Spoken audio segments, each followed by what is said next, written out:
So your background in software, is that what got you interested in the whole NFT thing? We were mentioning in the pre-show about how your channel, in order to be successful, has to be really focused in order to know what to recommend your audience. Yeah. And I think I had said I'm really disappointed that that's how the algorithm kind of works fundamentally. It very much disincentivizes creativity. I've been trying to branch out for a long time, and it took me forever just to get off of like, I play a song and I talk about it and blah, blah, bitch, bitch, bitch, just to not have any other video associated with things. It took me a while just to get that to smoothly work. And now if I want to go into something else completely, like something more video essay, nope. YouTube pretends that no one wants to watch that. Not that my audience could be interested in something different from me, but literally no one wants to watch it. Like, oh, your audience didn't want to watch it. It's because you didn't tell them it was made. You didn't tell them it was uploaded, dude. So if your metric is, we don't think your audience wants to watch this, and then your next metric after the initial one is, well, I mean, we are only going to serve it up to other people if your audience cared about it in the first. You didn't serve it to my audience. Like, it's a trap. It's a trap that basically pulls you into one kind of content. Now, I mean, based upon what you've told me, that doesn't seem like as much of a problem for you because you just love doing what you're doing.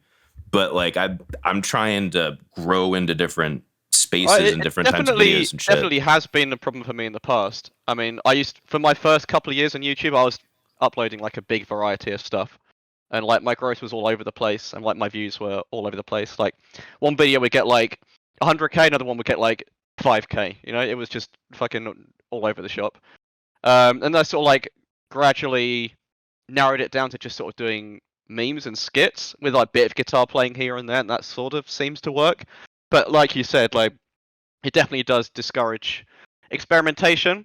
I guess not creativity, but experimentation is probably a better word. Whenever you want to do something different to what you usually do, like you said, it's just rarely works. Sometimes you get lucky, but usually not. Like every once in a while, you're inspired to do something other than what you do all the time. Oh, absolutely. And I think that shouldn't be punished. Yeah, because I have a video that we wanted to do for ages about like the state of the music industry right now, and like and how people in the rock and metal world just like haven't adapted or don't want to adapt. Like that has nothing to do with the content that I upload normally. If I upload that, it'll get like, you know, fuck all views. But I feel like it's a video I really want to make, which is really annoying. So like the best thing to do technically would be stick it on another channel, but I don't know, it's a bit of a gamble. Yeah, do you really want to take the time to get a whole other channel set up, do all the fucking graphics for it, upload it, and like you're just like, okay, I just made this for me that no one's gonna see, you know? Yeah, it's even the point then, right? Yeah, I mean it's annoying because the way YouTube works now, it's like you release a video and it tests it to like your core audience, like the people who always watch your stuff no matter what it is. If it does well with them, then they'll release it to more people. But if it just flops, like if your initial audience doesn't click it, is not interested, or like watches only a little bit of it, then YouTube is just like, no, this video probably sucks. You know, even if it's an amazing video, it's really frustrating. So extremely frustrating. Yeah. You were saying about like in your earlier stages, it was like all over the place. Yeah. And that's not inherently the worst thing. That's kind of Dovidos's strategy, actually. You familiar with Dovidos? Yeah, he does like videos like, I guess you could call it busking, but it's like sort of high effort he does busking. Right? Yes, he has refined the busking game. Yeah. Dude, he has the fucking sweetest setup. Like literally, he can go do a busking gig for 3 hours, and he can get like a month's worth of content out of that, of daily content. That's insane. I wouldn't be confident enough to do that. Like, guy must have fucking big balls. Yes. Yes. And that's the other cool thing. That's another thing that I was like talking to him about. Like, dude, like, I don't know that I would be able to do this and put myself out there because every single one is an improv. Every single one is from the ground up. And he's like, yeah, put the whole thing out there. Keep it real. I'm like, fuck yeah, that's big balls. Yeah. It's really big fucking balls, man. Yeah. But it's partly that, and he has that whole attitude and ethos, which is great. But then also he is literally like minigun suppressive firing the YouTube algorithm with just video. Yeah. So he's always active, which is good. He's constantly getting new views, which is good. And then once in a while, one of them blows the fuck up, like insanely. I haven't checked his channel in ages. Dude, check it out. It's actually really interesting. That's one of the things that I actually am trying to adapt with this podcast.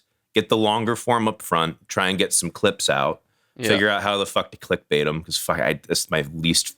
Oh yeah, that's my least favorite part. That's something that he's really good at, isn't it? He's good with his title and thumbnails. I mean, that's super important as well. It's like it's one thing just to make a video, but like it's like a whole fucking art in itself to make a good title and thumbnail. It's a whole art in itself to psychologically manipulate viewers. Yeah, it really is. It took me ages to get a hang of it. I think it's like you want to be clickbaity, but without being like obviously clickbaity. It's difficult. Trying to thread that line between like trying to like sort of you basically just like pitching your video to a prospective buyer and then hoping that they take the bait, but without being like too like top 10 what happens next or whatever, all that sort of shit. Top 10 what happens next gone sexual. Yeah. Without being like, too robotic or like, inhuman. That's going to be the title. It's going to be the title of my next video. Top 10 what happens next gone sexual. Featuring Jake Paul. So I kind of feel like we're sort of out that era of YouTube now. It's a bit more, it's still clickbaity, but it's a bit more, I don't know. You got to be clever with your titles and thumbnails. It's difficult. Okay, partially yes, but partially that stuff is still made and it gets the most views. It's just people with actual taste don't watch it. Oh yeah, I mean, all those massive channels like that do that shit. Well, I don't know, a prank channel still a thing? Probably not, right? But the next evolution from that. Yeah, those channels that have like the broadest possible appeal. They're gonna be like that because they're replaying to like. The lowest common denominator, I guess, to put it. Yeah, it's literally what it is. Fuck it, tell them to their face, and if they don't acknowledge it, they're fucking liars. Period. It's another thing I want to start. Honesty and entertainment. It's fine to put on a show. It's fine to create an illusion, but that illusion shouldn't last past when the art is done. Stop there. Let's be much more real with one another. I think that's extremely unhealthy to give these unattainable, unrealistic expectations to people of what quote unquote the good life is, or frankly telling them that, oh yeah, I'm here to help you, when you're really just exploiting them for fucking money. Like, let's be completely fucking honest. Hey, thanks for listening to this podcast clip. This is from a longer podcast with Bradley Hall. You can check that out in the link in the description, and I hope to catch you guys on more of these. See y'all soon.